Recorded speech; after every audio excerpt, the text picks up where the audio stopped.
네, 여러분 반갑습니다. 자산에듀 강사 임규현입니다. 전력공학 6장 중성점 접지 방식과 유도장애 및 안정도 계속해 보도록 하겠습니다. 저희가 지난 시간까지는요, 중성점 접지 방식에 대해서 다루었었죠. 우리가 어떤 접지 방식을 사용하느냐에 따라서 각각의 특징들을 정리를 했습니다. 그때 핵심이 뭐였어요? 바로 지락전류가 큰지 작은지에 따라서 각각의 특징들이 다르게 나왔고요. 우리가 표에다가 한 방에 정리를 해서 이 지락전류가 컸을 때는 뭐 통신선의 유도 장애라든지 뭐 보호 개전기, 뭐 동작 여부 이런 거 하면서 쭉쭉쭉 설명을 했을 겁니다. 여러분들이 그 표를 통해서 정리를 해달라고 했어요. 자, 그래서 이번 시간에는 나머지 유도 장애와 그리고 안정도에 대해서 정리해서 이 6장 마무리해 보도록 하겠습니다. 자, 그래서 먼저 배울 거는요, 바로 이 유도장애입니다. 이 유도장애는 앞전에서부터 종종 등장했었던 개념이었죠. 이 유도장애는 좀 더 자세히 말하면 통신선 유도장애였어요. 그러니까 이 전력선에 어떠한 사고로 이상전압이 내습을 했을 때 그 인근에 있는 통신선에 우리가 어떤 악영향을 끼치는 것을 바로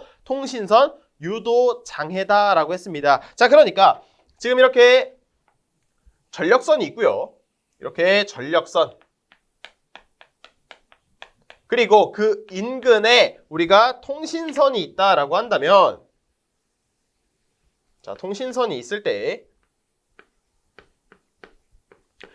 어떠한 사고로 이 전력선에 큰 전압, 이상 전압이 내습을 하게 되면은 이러한 통신선에 어떤 나쁜 영향을 끼치는 것을 우리는 통신선 유도장애다라고 했습니다. 그때 이 통신선 유도장애를 발생시키는 것은요, 우리가 영상분이다라고 했어요. 그 말은 즉슨 우리가 어떤 사고 중에서도 이 영상분이 존재하기 위해서는 일선 지락사고가 되겠죠. 일선 지락 시에는 우리가 정상분, 역상분, 그리고 영상분 모두가 존재를 한다라고 했잖아요. 자, 그런데 이번 시간에는요, 이 유도장애를 좀 더 세분화를 해보겠다라는 겁니다. 영상분 중에서도 우리가 영상 전류가 있고요.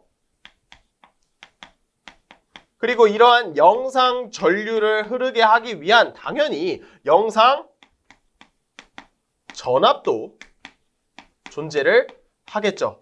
자, 이때 제가 앞전에 간단하게만 던져드렸는데, 이 개념에 대해서는 던져드렸는데, 이 영상 전류가 흘렀을 때 이 통신선에 끼치는 유도장애는요, 전자 유도장애다라고 했고요. 이 영상 전압에 의한 유도장애는 정전 유도장애다라고 했습니다. 자, 그래서 지금 이렇게 PPT에 나와 있는 것처럼 정리를 할 수가 있는데, 자, 그런데 이 영상 전류와 영상 전압뿐만 아니라 한 가지씩 더 필요하게 됩니다. 자, 그게 바로 무엇이냐면 이 영상 전류 같은 경우는요, 우리가 상호 인덕턴스와 함께 이 영상 전류가 있게 되면은 이것과 더해져서 바로 어떠한 유도장애? 전자 유도장애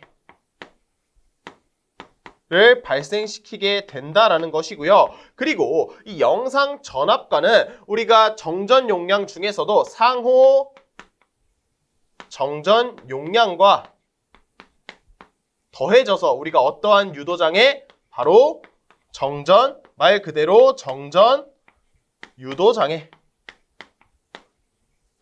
라는 것을 발생시키게 된다라는 겁니다. 자, 그러면 왜 상호 인덕턴스냐? 자, 우리가 영상 전류가 이렇게 전력선에 흐르게 되면요, 자, 전류가 흐르면 그 주변에 자기장이 발생을 하게 되겠죠. 그때 이러한 자기장이 통신선에 유도장애를 끼치게 된다라는 겁니다. 자, 그런데 이 자기장이 만들어진다라고 하는 거는 어떠한 전류가 흘렀을 때 자속을 만들어내는 능력, 바로 인덕턴스가 존재하게 되겠죠. 그 중에서도 인덕턴스 중에서도 우리가 내부에 발생하는 것은 자기 인덕턴스, 그리고 외부와 서로 상호적으로 영향을 끼치는 인덕턴스를 우리는 상호 인덕턴스다라고 했어요. 그래서 결국 이러한 자기장은 이 상호 인덕턴스에 의해서 만들어진 자속이다라고 할 수가 있겠죠. 그로 인해서 바로 이 영상 전류와 상호 인덕턴스에 의해서 전자 유도 장애가 발생을 하게 된다라는 겁니다. 이때 이 전자 유도장애, 이 전자는요, 우리가 패러데이의 전자 유도 법칙, 다시 전자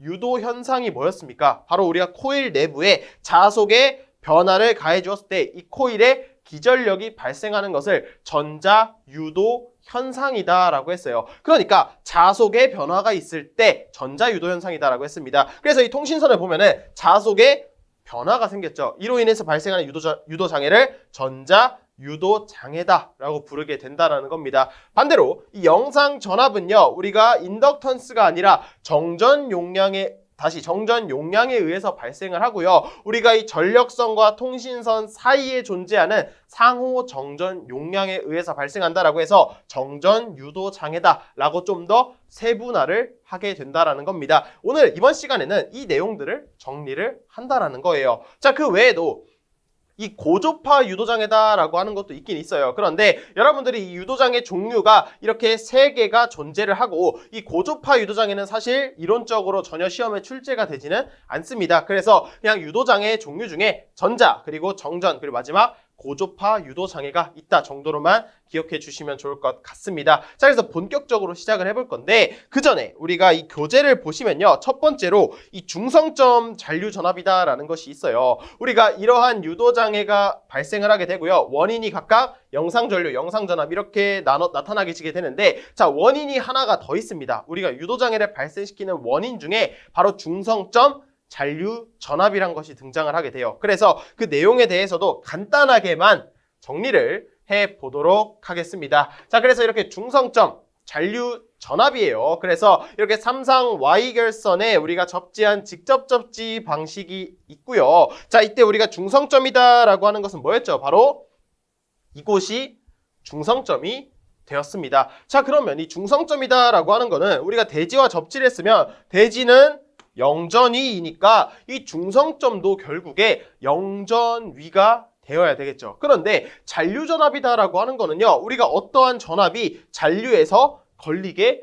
된다라는 거예요. 자, 그럼 왜 잔류전압이 존재를 하는지에 대해서 그 이유를 알아야 되겠죠. 자, 우리가 이렇게 선로가 있으면 항상 대지와 선로 사이에는 마치 도체와 도체 사이에 공기라는 절연체를 통해서 뭐가 존재한다? 바로 정전 용량이다라는 것이 존재를 한다라고 했어요. 이렇게 각 상마다 정전 용량이 존재하게 된다라는 겁니다. 그래서 여기가 A상, B상, C상이다라고 했을 때 각각의 정전 용량이 CA 그리고 CB, CC라고 하는 정전 용량이 존재한다라는 겁니다. 자, 그때 우리가 이 각각의 정전 용량이 모두 같다라고 한다면 우리가 이 각 선로와 대지 사이에 걸리는 이 대지 전압이다라고 하는 것이 모두 같겠죠. 왜냐하면 이 대지 전압이다라고 하는 것이 이 정전 용량에 걸리는 전압과 동일하잖아요. 그래서 이 정전 용량에 의해 가지고 있는 리액턴스에 걸리는 전압이 곧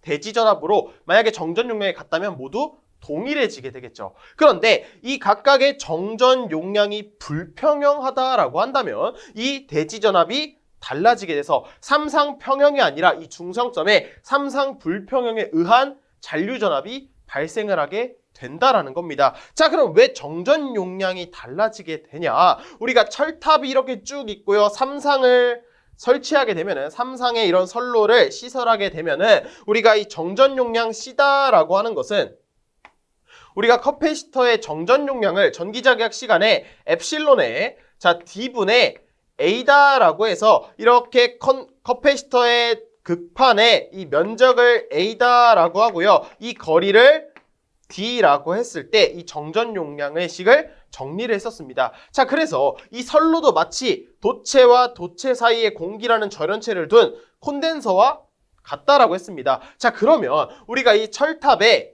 이 지지물에 이러한 선로를 시설할 때 그 높이가 서로 달라지게 되겠죠. 즉, 이 D라는 간격이 달라지게 된다라는 겁니다. 그래서 그 간격이 큰 곳은요, 이 정전 용량이 작아지게 되고요. 반대로 이 대지와 선로 사이에 이 간격이 작아지게 될 경우에는 이 정전 용량이 커지게 된다라는 겁니다. 그래서 우리가 이렇게 직관적으로 물론 그 외의 요인들도 있겠지만 이 커패시터 공식을 통해서 이 정전 용량 공식을 통해서 이렇게 불평형이 발생을 할 수가 있다는 겁니다. 그래서 이런 불평형을 통해서 대지전압이 달라지게 되고요. 이 가운데 있는 중성점 잔류전압이 발생한다라는 겁니다. 그래서 우리가 이러한 정전 용량을 갖게 해주기 위해서 무엇을 해준다라고 했었죠? 우리가 전력공학 초반에 연가라는 개념을 배웠습니다. 이 장에 이 연가를 통해서 이 지지물과 지지물 사이에 이 선로의 높이를 다르게 해줌으로써 이 정전 용량을 우리가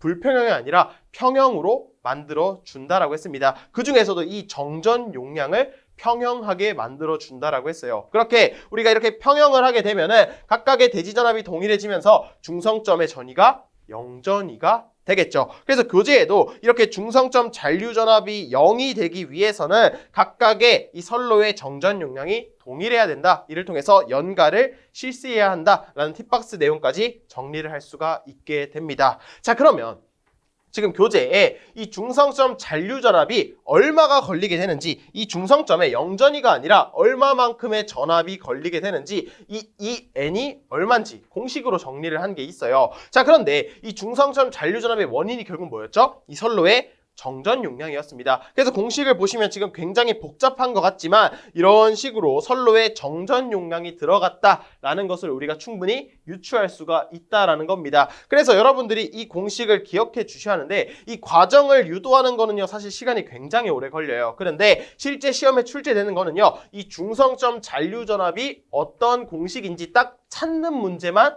출제가 되었습니다. 가끔 출제가 되었어요. 그런데 지금 복잡한 것 같지만 크게 어렵진 않습니다. 우리가 각 상의 정전 용량을 분모에 모두 더해주고요. 그리고 분자는 루트에 CA-CB 그리고 CB에 CB-CC, CC에 CC-CA로 규칙성을 가지게 되니까 여러분들이 충분히 기억하실 수가 있을 것 같습니다. 그리고 여기에 추가로 우리가 대지전압 2를 곱해준 것이 바로 이 중성점의 잔류 전압이 되겠다. 이 공식의 형태만 기억해 주시면요 해당 파트에서 나오는 문제는 끝이 나게 됩니다. 자, 이렇게 간단하게 중성점 잔류 전압에 대해서 정리를 했고요. 우린 본격적으로 이 전자 유도 장애 그리고 정전 유도 장애에 대해서 정리를 해 보도록 하겠습니다.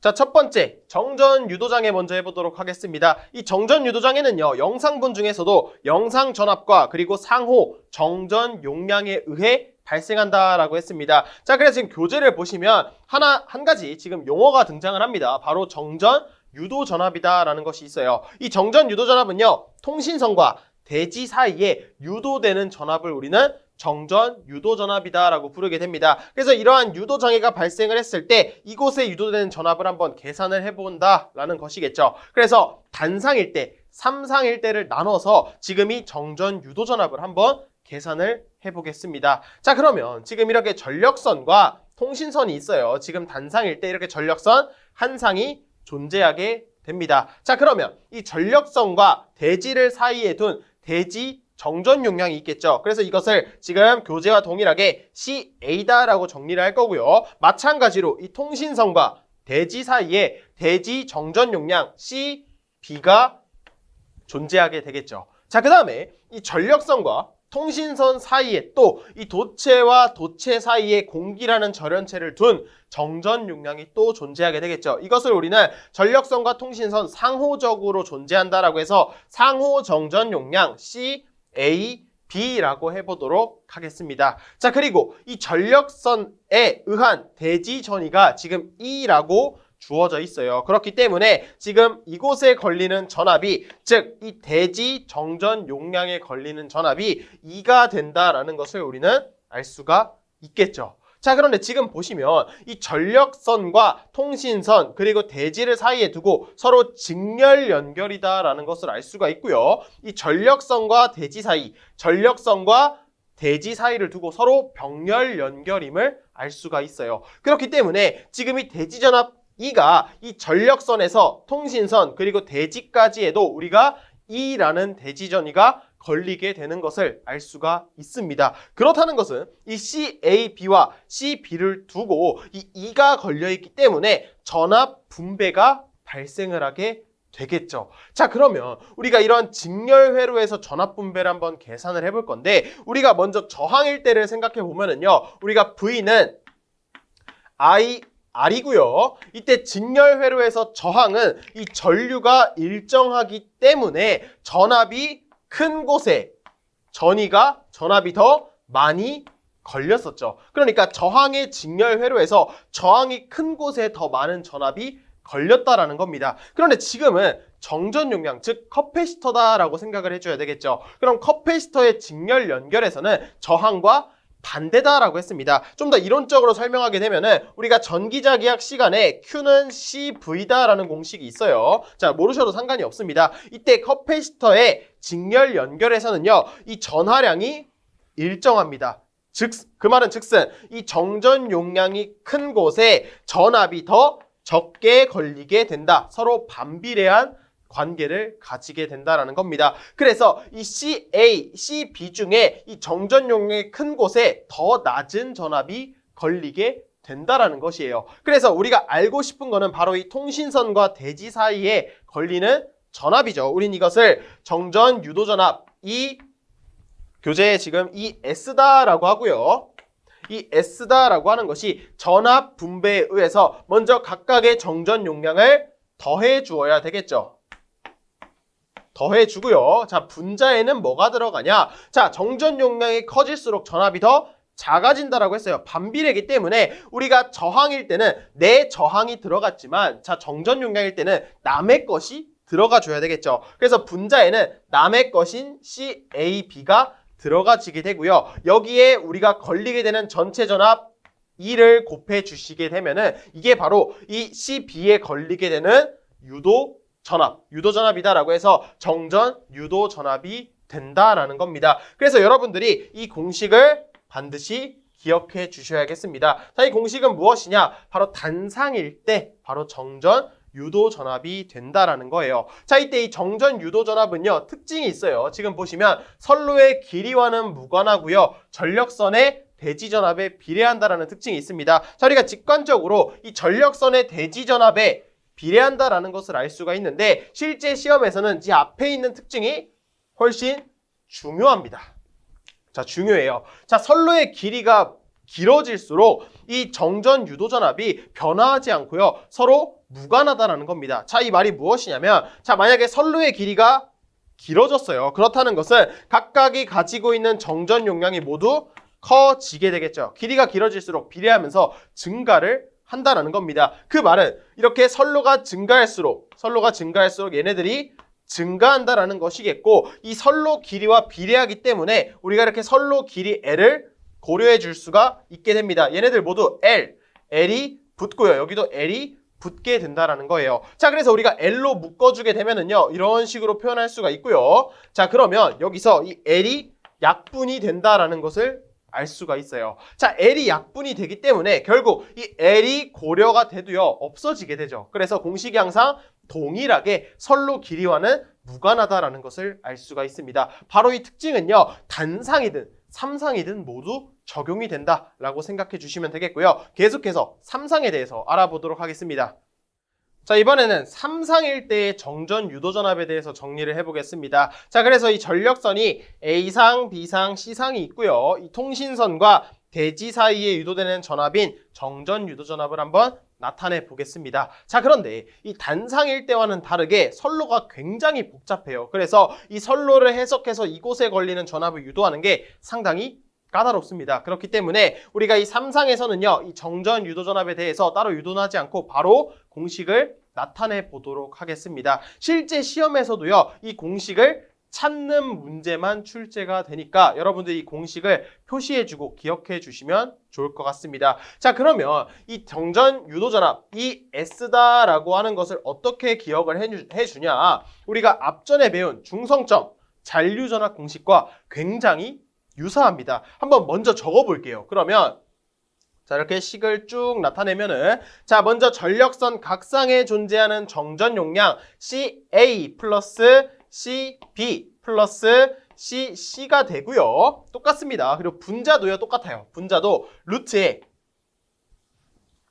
자, 각각 규칙성이 있다라고 했습니다. CA에 CA-CB 플러스 CB에 CB-CC가 되고요. 플러스 CC에 이번엔 CC-CA를 해 주시게 되면은, 아, 공식이 완전히 똑같게 됩니다. 여기에 우리가 대지전압 2만 곱해 주시게 되면은 여기까지가 바로 중성점 잔류전압 공식이 되겠죠. 딱 한 가지만 추가해 주면 됩니다. 바로 이 통신선과 대지 사이에 존재하는 대지 정전 용량 플러스 CS만 분모에 넣어주시게 되면은요, 이게 바로 삼상에서의 정전 유도전압 공식이 된다라는 겁니다. 시험에서는요, 딱 이 공식을 어떻게 생겼는지 찾는 문제만 출제가 된다라는 거예요. 그래서 이 공식의 형태를 우리가 중성점 잔류전압 공식과 더불어서 함께 기억해 주시면 좋을 것 같습니다.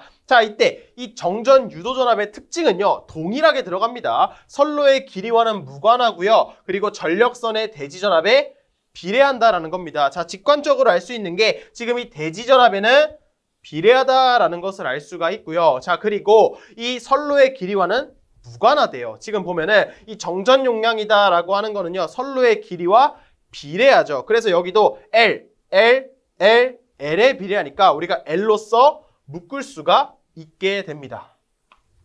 자, 분자도 마찬가지예요. 각각의 정전 용량이 모두 L에 비례하죠. 그래서 이 괄호 안에 L이 있으니까 우리가 L로 묶을 수가 있고요. 그 밖에 있는 CA도 L에 비례하죠. 그래서 L과 L을 곱해주게 되면은 L의 제곱에 비례하고요. 여기도 L의 제곱에 비례하고요. 여기도 L의 제곱에 비례하니까 이 전체를 우리가 L의 제곱으로 묶어줄 수가 있게 된다라는 겁니다. 그러면 이 루트와 L의 제곱이 서로 약분이 돼서 L만 밖으로 나오게 되겠죠. 결국에 이 L과 L의 제곱이 약분이 되는 것을 알 수가 있고요. 이 삼상에서도 선로 길이와는 무관하게 우리가 이 정전 유도전압 공식을 뽑아낼 수가 있다라는 겁니다. 자, 간혹 이 특징을 묻는 것도 출제가 되니까 여기까지만 딱 기억을 해주시면은요, 이 정전 유도장애에 대한 문제는 다 맞출 수 있다라고 생각해 주시면 좋을 것 같습니다. 자, 그럼 우린 계속해서 다음 전자 유도장애로 넘어가 보도록 할게요.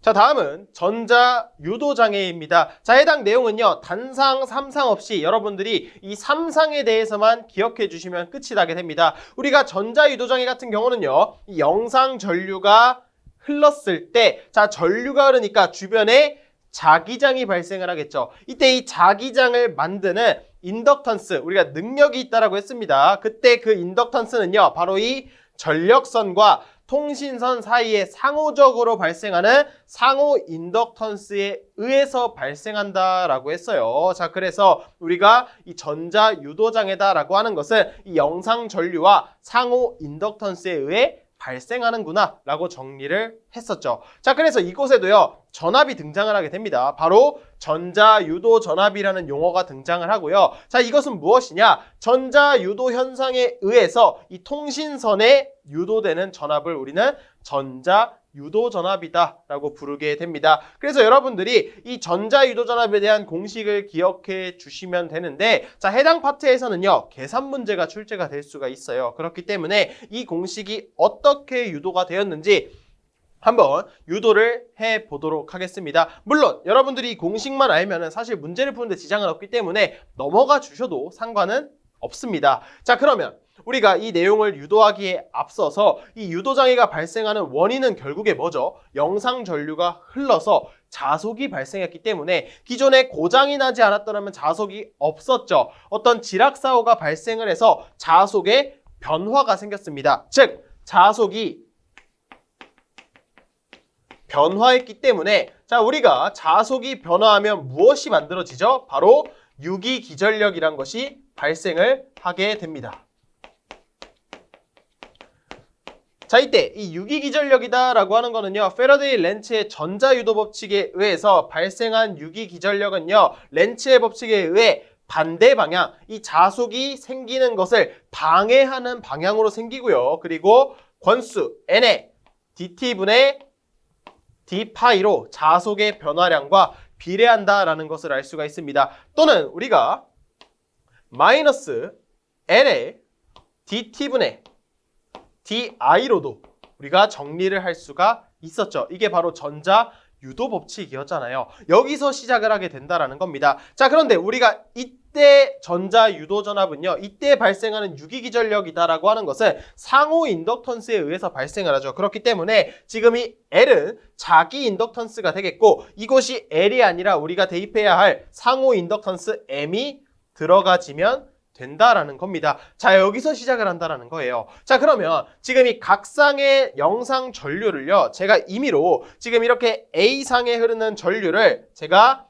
IM의 전류의 최대값에 사인 오메가 T라고 해보겠습니다. 자, 그러면 여기서 이 식이 어떻게 바뀌게 되냐? 마이너스 M에 자 dIdt니까 지금 전류를요 미분해주면 되겠죠. 그때 우리가 전류를 IM에 그리고 사인 오메가 T라고 정리를 해 주었습니다. 자, 그럼 이 전류값을요 여러분들이 미분을 해주시면 된다라는 거예요. 자, 그래서 미분을 들어가게 되면은 는 우리가 마이너스 M에 자 이것을 미분하게 되면은요, 자 상수는 그대로 나오고요, 우리가 전류는 그대로 나오게 되고요. 자, 사인을 t에 대해서 미분을 해야 합니다. 우리가 사인을 미분하면 코사인이 나오게 되죠. 코사인이 나오고요. 지금 합성 함수의 미분에 의해서 이 오메가 t를 한 번 더 미분한 값이 앞으로 튀어나오게 됩니다. 그래서 오메가 t를 미분해 주게 되면은 자 오메가가 자 여기에다가 적어볼게요. 먼저 앞에다 적으면은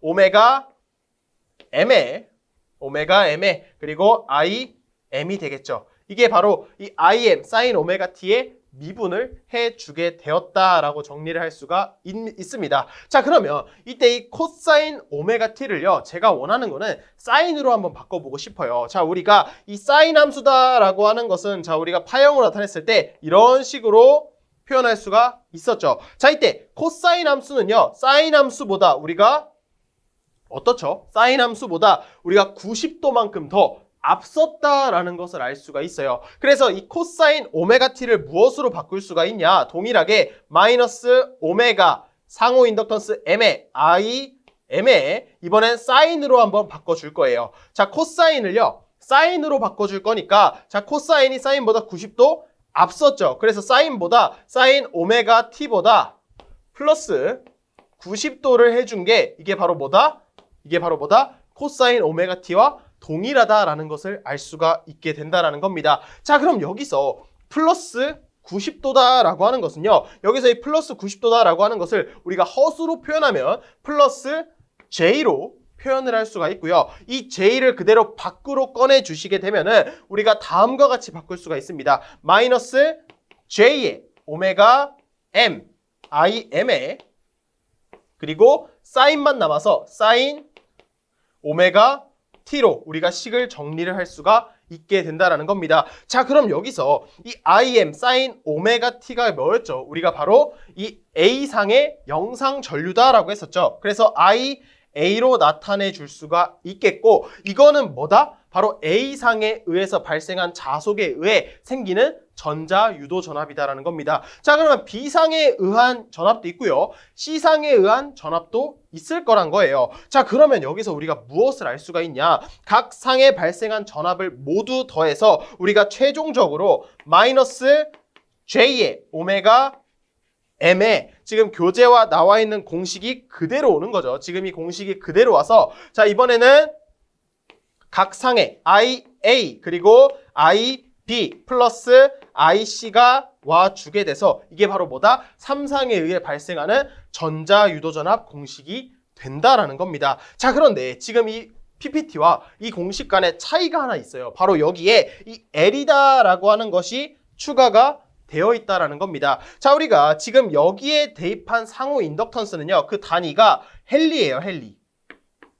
우리가 유도를 했을 때 지금 대입한 상호 인덕턴스의 단위가 헨리였는데 우리가 이 선로의 길이는 굉장히 길죠. 그렇기 때문에 우리가 여기서의 이 M은요. 단위가 지금 교재와 나와 있는 것처럼 헨리 퍼 킬로미터로 단위 길이당 상호 인덕턴스를 의미를 해요. 길이가 너무 길기 때문에 단위 길이당으로 표현을 했다는 겁니다. 그래서 우리가 이 L의 단위는 킬로미터로 바로 병행 길이가 돼서 우리가 이 길이를 고려한 전체 인덕턴스를 계산해 주게 되면은 여기에 L을 넣어 주게 된다라는 겁니다. 그래서 결과적으로 다음과 같은 공식이 유도가 되었다라는 걸 알 수가 있어요. 그래서 결과적으로 여러분들은 이 공식을 반드시 기억해 주시면 되겠습니다. 자, 그런데 지금 오른쪽을 보시면은 이렇게 3i제곱으로도 나타날 수가 있어요. 우리가 왜 이 IA, IB, IC를 3i제곱으로 나타낼 수 있는지도 한번 간단하게 정리를 해 보도록 하겠습니다.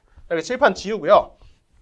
자, 우리가 기존에 선로에 사고가 발생을 하지 않았다라고 해볼게요. 그러면 우리가 어떤 성분만 존재하죠? 바로 정상분만 존재를 할 거예요. 그래서 이 정상분이다라고 하는 거는요, 상회전과 회전 방향이 동일하다라고 해서 우리가 이런 식으로 각 상을 IA, IB로 이렇게 반시계 방향으로 표시를 했었죠. 자, 그런데 여기서 이 정상분이다라고 하는 것은 크기는 동일하고요, 위상만 바로 120도만큼 차이가 발생을 한다라고 했습니다. 자, 이게 정상 상태였어요. 그런데 우리는 유도장애가 발생한다라고 하는 것은 일선 지락사고가 발생을 했었죠. 그럼 이때는 정상분과 역상분과 영상분이 모두 존재를 한다라고 알 수가 있습니다. 자, 그러면 이런 식으로 역상분도요, 동일하게 이렇게 각 상을 표시했을 때 이번엔 상회전과 반대 방향이기 때문에 여기가 IA라면 여기가 IB, 여기가 IC로 이번에는 어떻게 됩니까? 반시계죠. 자, 이전에는 우리가 시계 방향이었다면 이번에는 반시계로 돌게 된다라는 겁니다. 자, 마찬가지로 크기는 동일하고요, 위상만 120도의 차이를 가지게 되는구나 라는 것을 알 수가 있겠죠. 자, 마지막으로 영상분도 존재를 합니다. 그래서 이런 식으로 영상분은 크기와 방향이 모두 동일하기 때문에 이렇게 동일한 IA, IB, IC에서 발생하는 영상 전류도 고려할 수가 있게 된다라는 겁니다. 자, 이때 여기서 이 IA, IB, IC는요, 우리가 사고 시 흐르는 그 전류를 모두 더해준 거예요. 모두 더해준 거. 그러면 우리가 이 정상분과 역상분 같은 경우는요, 이 각각의 전류를 모두 더해주게 되면 어떻게 되죠? 합력이 0이 되죠. 그래서 결국에 이 크기와 방향이 같은 영상분만 남게 돼서 결국에 이 IA, IB, IC가 그냥 영상전류, 각상의 영상전류다라고 해도 무방하다라고 할 수가 있게 되는 거예요. 그래서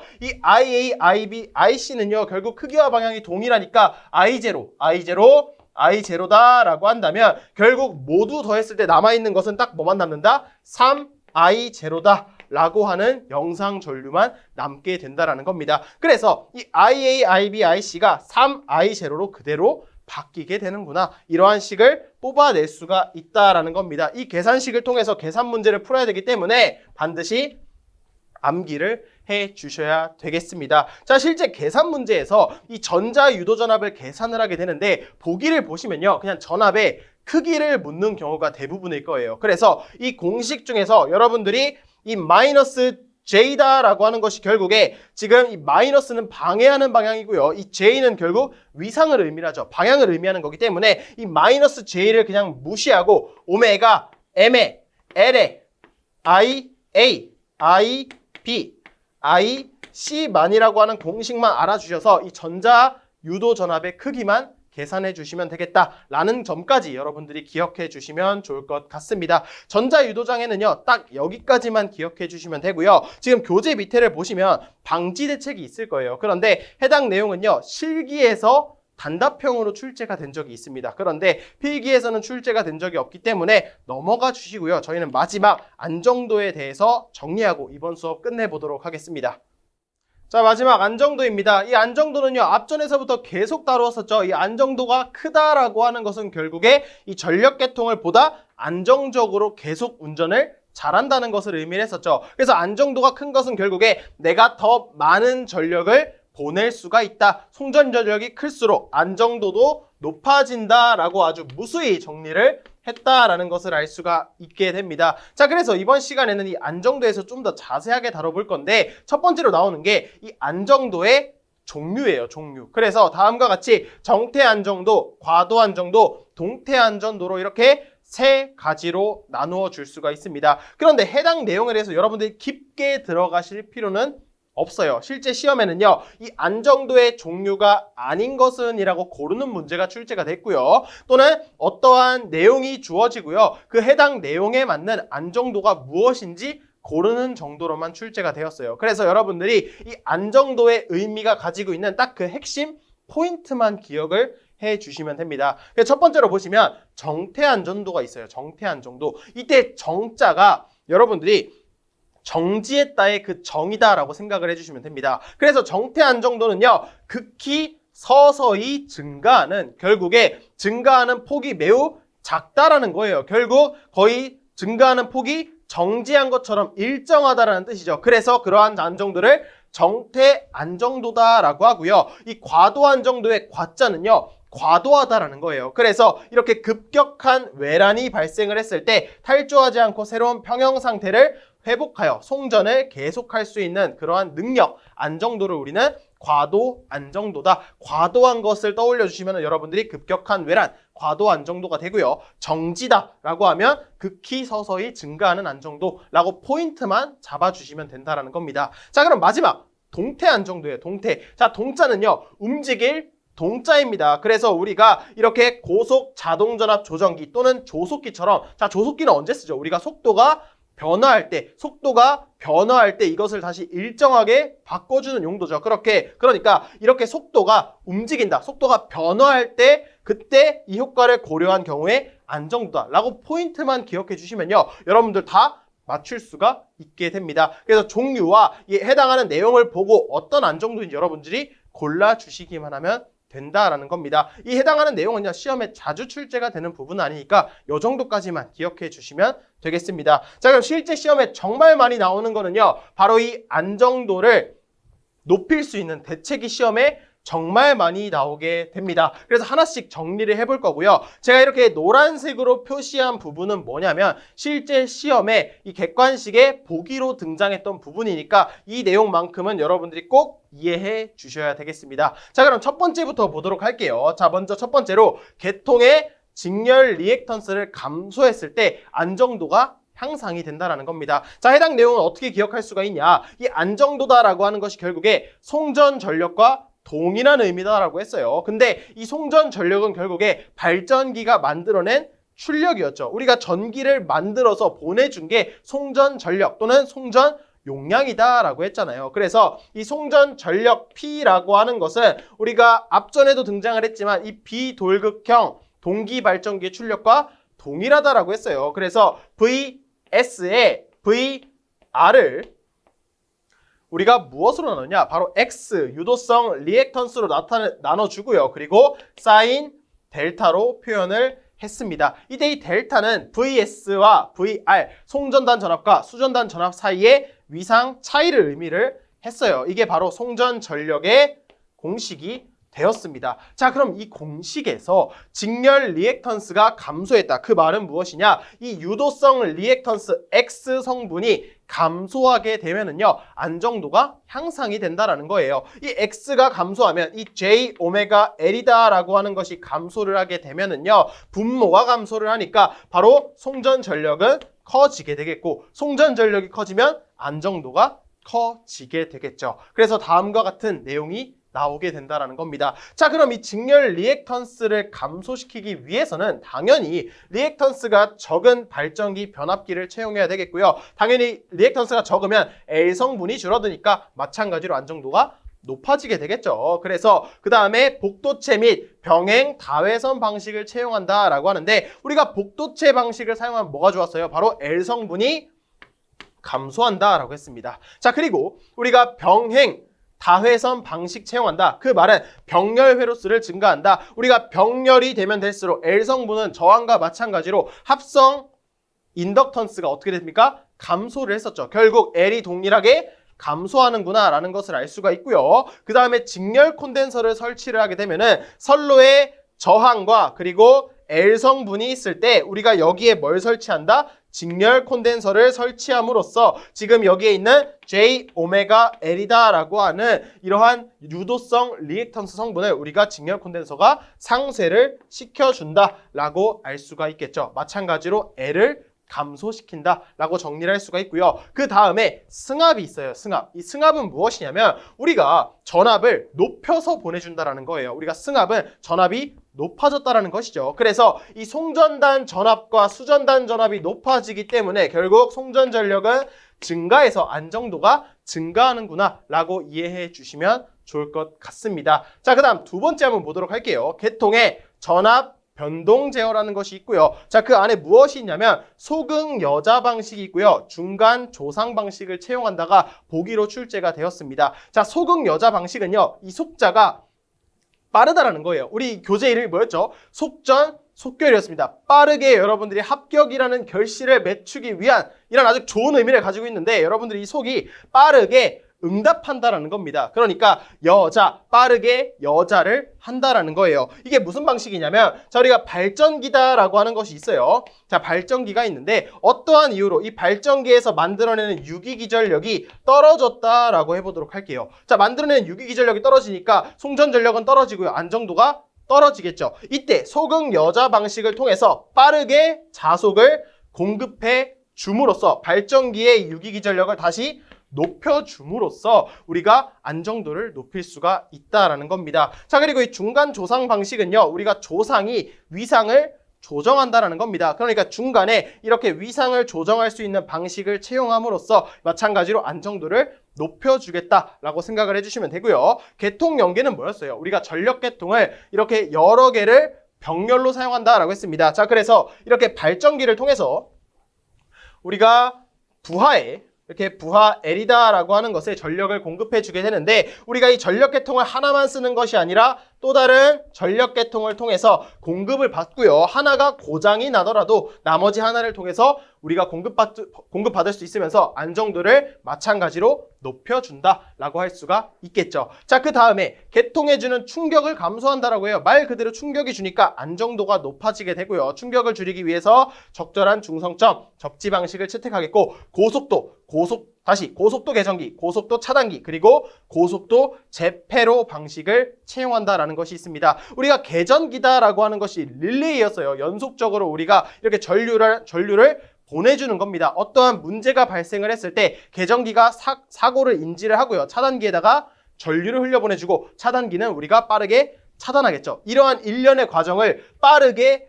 해준다라는 겁니다. 그리고 마지막으로 차단기가 차단을 했다면 다시 빠르게 사고를 해결을 했다면 다시 빠르게 닫아준다. 전력 계통을 다시 안정적으로 바꿔준다. 즉 안정도를 높여준다라고 정리를 할 수가 있겠죠. 자, 그 다음 마지막 고장 시에 발전기의 입출력 불평형 감소다라고 해서 조속기의 성능을 개선한다라고 하는데 자, 해당 내용은 무엇이냐면 우리가 발전기를 돌려요. 발전기를 돌릴 때 우리가 운동 에너지를 통해서 이 발전기를 회전시키고요. 발전기가 회전하면서 유기기전력을 만들어내죠. 이때 이 발전기가 도는 속도가 불안정해지게 되면은 만들어내는 기전력도 불안정해지겠죠. 이때 이 조속기의 역할은 무엇이냐면 다시 발전기가 일정한 속도로 돌아가기 위해서 우리가 속도를 일정하게 해주는 기계를 우리는 조속기다라고 부르게 됩니다. 그래서 결국 우린 조속기의 성능을 개선함으로써 어떠한 발전기에 문제가 생겼을 때 다시 안정적으로 운전을 할 수 있도록 도와주는 역할을 하게 된다라는 겁니다. 그래서 다음과 같은 것을 통해서 우리가 이 전력 계통의 안정도를 높일 수가 있다. 다르게 말하면 송전 전력을 높일 수가 있다라고 정리를 할 수가 있겠습니다. 자, 해당 내용이 정말 시험에 출제가 많이 돼요. 그래서 적어도 이 노란색으로 표시된 부분만큼은 여러분들이